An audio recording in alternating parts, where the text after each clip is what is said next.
Pra falar da minha vida profissional, eu tenho que falar da minha vida pessoal. Eu, desde pequena, fui uma criança que desenhava, que se expressava através… Você era uma criança artista? Já fui uma criança artista. Eu nasci artista, né? A minha mãe, ela tava passando por uma transição de carreira quando eu nasci.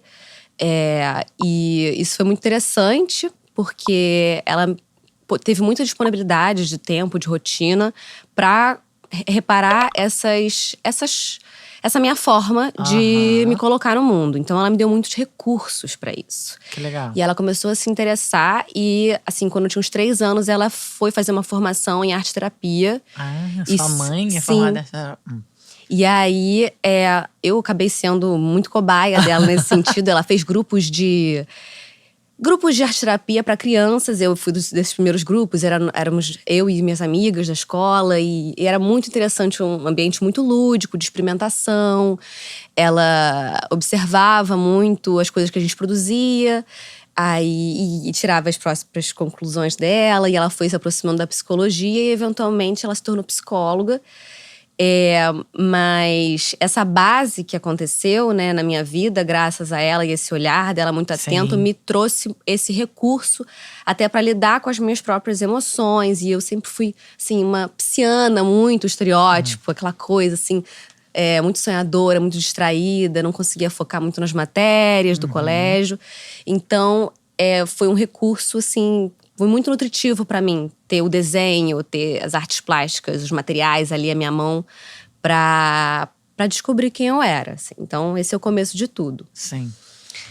E eu sempre desenhei, sempre produzi, sempre me identifiquei com isso. Sempre… Criança e adolescente manteve isso. Porque muitas vezes a gente tem isso na infância e depois vai se perdendo, né? Que é uma pena. Não, com certeza diminuiu muito na época do ensino médio. Chegou um momento que eu fiquei 1 ano sem desenhar. Nossa, foi assim uma transformação na minha vida.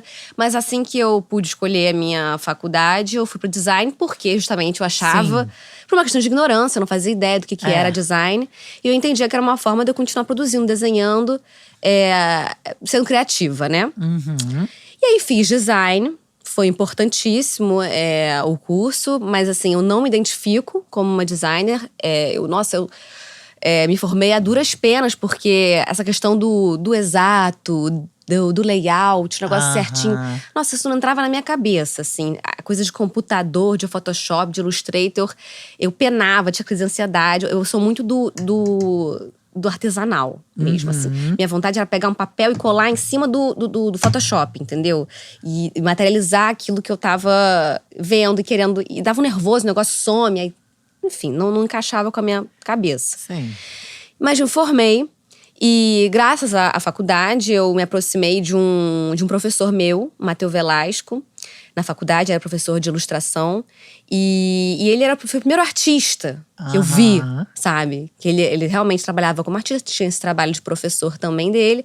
E era pai, e assim, isso me aproximou dessa profissão. Eu falei, nossa, é possível uma pessoa se organizar e tal, ter uma certa rotina, conseguir monetizar o trabalho dela. E aí eu fui conversando… E ser artista. Porque eu achava que era isso, porque assim, né? tem uma coisa, né, meio abstrata, né? Do que vive, como eles fazem. Não, eu pensava que era uma coisa assim, realmente, o Van Gogh e ele, sabe?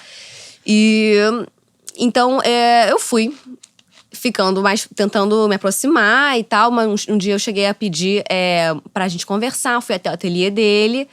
Ele me deu indicações do que eu poderia fazer. E eu pensando comigo mesma, em certo momento eu entendi que eu realmente queria ser artista plástica. E aí eu falei, cara, Matheus, eu tô precisando aprender sobre como é que é isso, como é que funciona criar sua própria rotina, como é que funciona monetizar esse tipo de trabalho. Se você souber de alguém que tá precisando de assistente de ateliê, eu tô disponível. E aí, uma semana depois, acho, ele me ligou pra me chamar pra ser assistente dele e da casa ateliê que ele trabalhava.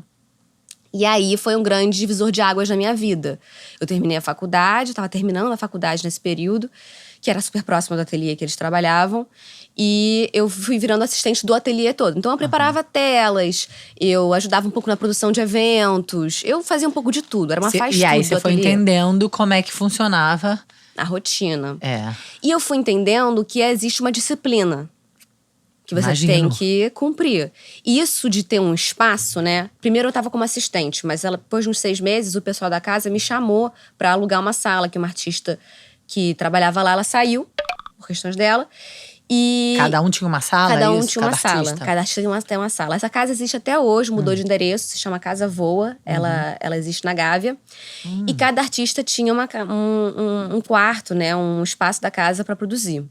E isso era muito interessante, porque havia uma troca muito grande de visões, de materiais, assim. Senta direito, garota.